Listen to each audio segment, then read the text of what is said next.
Welcome. This is Miss Farone and I'm Miss Kyle, and we have come to talk to you about the TCAP. And we want to kind of just have a conversation back and forth about what the TCAP is, what you can do to help prepare your child, and what we can do to kind of ease their nerves. Hello, Miss Farone. How are you? I'm good. How are you, Mrs. Kyle? Fine. Good. Tell us what exactly is the TCAP for parents that maybe last year we didn't take it. Right. So we have some that's their first time ever seeing it. So just let them know Exactly. what it is. Well, the TCAP test is the Tennessee Comprehensive Assessment Program. That's the big fancy name for it. And basically, what the test does is assess how well a student has progressed in the standards for their grade level. Mhm. It's important to understand that the Tennessee state standards are really designed to help every child in the state of Tennessee be college or career ready by the time they've gone all the way through their education. So standards build from grade to Yeah. grade. They're designed to give students the reading, the writing, the listening, the speaking, science, mathematics, everything they need to know so that when they graduate from high school, if they want to go to a technical Yes. college, if they want to enter the workforce, if they want to go to a 4-year university, they have the skills needed. And all those skills they build on each other. They're building blocks. And so if we never measure Yeah. the building blocks and don't check the foundation because each grade builds upon the next, then you can have, a student who does not have those building blocks, and we don't want that. We want every student to have what they need. And so the TCAP test is basically the way that we measure. We measure that all along in school, all Yes. year long, with the tests that we give your child after they read a story or a passage or the mathematics tests that they do. But all those are designed to build and build so that TCAP is what's called a summative assessment. It's kind of, okay, here's the end of the line and where are we at? And we need to be sure we know where we're at Yes, this grade absolutely. level. So that is the purpose of the TCAP test, to help our students. Yes, it is to help. And we want to see where each child is at. And as a parent, what can I do to help my child, do well on this TCAP? Well, preparing for the TCAP is really a year-long process. Your child's teacher has a roadmap, and it's the Tennessee State Standards. They have a curriculum that's been carefully selected and designed to be rigorous enough to meet those standards. We had a new reading curriculum that we Yes. started this year here, and it's been challenging for teachers Yes, it and has. students alike, but that challenge has been very productive. I think that it has helped our students to grapple with more complex texts, and that's what's going to be required of them so that they are college and career ready. So as you help your child with their homework all year long, when you sit Okay. down and read a good book with them, when you help them with that math problem, you're preparing them for the TCAP test. So that preparation really occurs all year long. It occurs with how you affirm your child's strengths.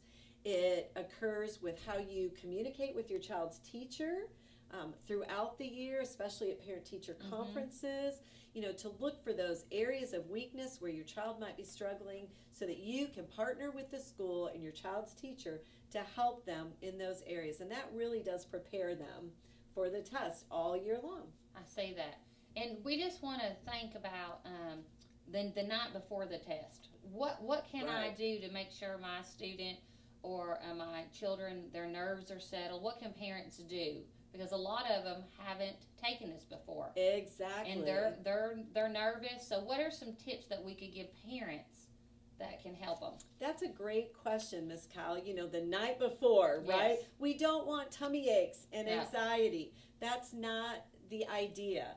We want our students to feel prepared and actually to feel eager. We want them to embrace the test as an opportunity to really show what they know. And so the night before, I think it's really important as parents to look ahead to your schedule. The TCAP dates will come out in a newsletter very soon, and if you don't have them already. And so look ahead at your schedule and be sure that you've not planned a lot of things for that evening, the night before the test.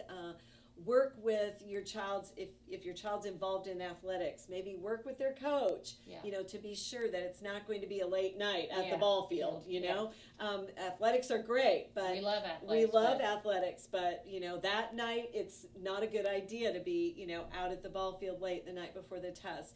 Be sure that you get your child to bed early enough so they are well rested, and we do offer a free breakfast every morning to every student so they can get to school early enough to have our good nutritious breakfast here. And you want to leave them with positive words. As you send them the night before, have positive words. Tell them that they've worked hard all year and they can do it, and then give them that encouraging word as you drop them off the next morning. And I also want students to think about how TCAP's kind of gotten a bad rep. It's like this horrible test they have to take. And I want students to think about how they get to take it, how to show ownership on how they can show what they've learned and be proud. So we want them to try hard. We want them to be excited about taking it and not dreading it like we have in the past. Exactly. So remind your child that, hey, you get to take this test tomorrow, and to show how much you've learned and you've improved from maybe last year or the year before. So it's not something that they're dreading. Right. Another thing I've often parents can do is write little notes to their students or to their child. Because I know several teachers, we write notes to our students and put it on their desk. So a parent could write a little note and send it to the teacher, and they can just lay it on their desk. That's a great idea, Ms. Kyle. That would be wonderful and so encouraging to their child. I think that can make all the difference in their attitude. And over the years, we've learned, our system has learned, that we have the test broken up into different parts. Yes. So tell us how it's broken up. So your student will, for the English Language Arts, the subpart 1 is the writing portion of the test, and they will be given 2 passages, and they will read the passage and answer a few questions, and those questions are really designed to actually help your child digest the passage and understand it. And then the passage will be read aloud again to them by the teacher, and they will have an opportunity to respond in writing. For 3rd grade, it's a paragraph. For 4th grade, the expectation is that they would write several paragraphs in response to a prompt. And that could be a prompt that asks them to express their opinion, and that would be opinion writing. It could be a prompt that asks them to explain or describe, and that would be informative writing. And it could be a prompt that asks them to write a story, and that's narrative writing. So we are working hard here to help your child grow as a writer with interesting and engaging writing opportunities that they have here. Several of our students have written wonderful stories. We have written opinion pieces on Peter Pan. If you had a 3rd grade student, they read Peter Pan, and they got to write whether they would recommend that or not. Our 4th grade students just finished writing broadsides as if they were a patriot or a loyalist in the American Revolution, and those were opinion flyers that were posted back in the time of the American Revolution. So lots of interesting ways that they are preparing for that.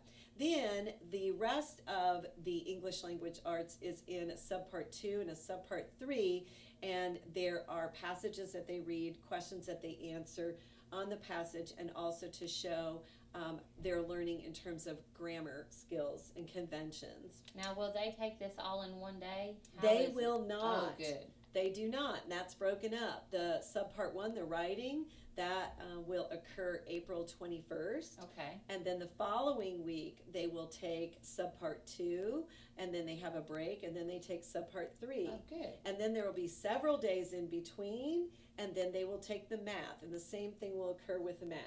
There are 3 subparts for the math, and they will not take all 3 subparts. at once.